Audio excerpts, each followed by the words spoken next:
In the 1940s, a black woman in South Africa made a choice that changed the course of an entire nation.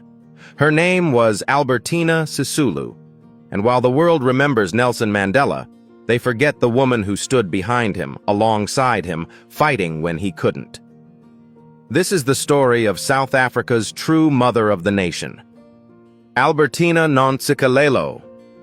Thathiwe was born on October 21, 1918, in the Transkei region of South Africa. She trained as a nurse, one of the few professions available to black women under apartheid. According to historical records, she first encountered the brutality of racism not in the streets, but in the hospital where she worked. White nurses she supervised treated her as inferior. Black nurses, she discovered, would never be equal. In 1941, she met Walter Sisulu, a young man consumed by a revolutionary vision. According to Nelson Mandela's own testimony, Mandela told Albertina on her wedding day in 1944, "You have married a married man. Walter married politics before he met you." And Nelson Mandela was right. He served as best man at their wedding, a signal of how intimately Mandela, Walter, and Albertina would be bound together in the fight against apartheid. But here's what history erased. While Walter went into the streets, Albertina became the backbone. When he was arrested 8 times over the next 15 years, she worked as a nurse, her wages the sole income for their growing family. According to official records, she supported 5 biological children and adopted several more while Walter was imprisoned. She worked double shifts. She raised children. And she organized.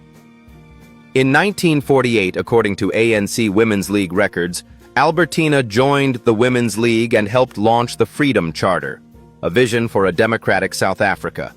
In 1956, according to official documentation, she marched to the Union buildings in Pretoria with 20,000 women to protest pass laws. Laws that required black people to carry identification books or face arrest. She was detained for 3 weeks. Nelson Mandela defended her in court. But Albertina refused to be silenced. In the 1960s, when the government banned the ANC, she continued the fight underground. Her home in Orlando, Soweto, became a headquarters for revolution. According to historical records, she turned her own home into an underground school, teaching young black children because the apartheid regime's Bantu education laws were designed to limit their futures. When the government outlawed it, she didn't stop. She found new ways. In 1982, the government banned her, tried to erase her voice entirely. But Albertina Sisulu would not be erased. According to the official records, she was banned for 18 years total, longer than almost anyone else in South Africa. Yet in 1983, when the ban was temporarily lifted, she helped establish the United Democratic Front, a coalition that reignited the anti-apartheid movement when it seemed dead. Her husband, Walter, spent 26 years on Robben Island alongside Mandela. While Walter was imprisoned, Albertina raised their children, organized resistance, and survived.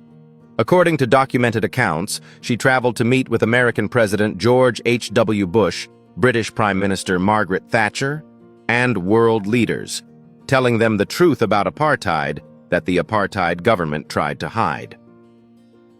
In 1989, Walter was released. In 1990, the ANC was unbanned.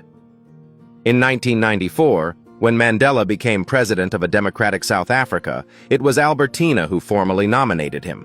According to her biographer, it was one of the proudest moments of her life. Not for herself, but for what it meant for the nation she had fought for her entire life. Nelson Mandela called her one of the greatest South Africans. The people called her Ma Sisulu, mother of the nation. But she never called herself a hero. She called herself a servant. She said, "I am not a leader. I am simply someone who believes in the struggle, and I will fight until freedom comes." Albertina Sisulu died on June 2, 2011, at 92 years old. She lived to see the rainbow nation she fought for. She lived to see democracy. And she lived to know that her sacrifice mattered. Comment below. Did you know Albertina's story before now? Share this with someone who needs to know that behind every freedom fighter stands another freedom fighter. And sometimes that person is a woman history tried to erase. Subscribe to Ikmafuna History TV because these are the stories of women warriors that textbooks refuse to teach. Who's another unsung female leader you think we should investigate next? Let's keep uncovering the truth.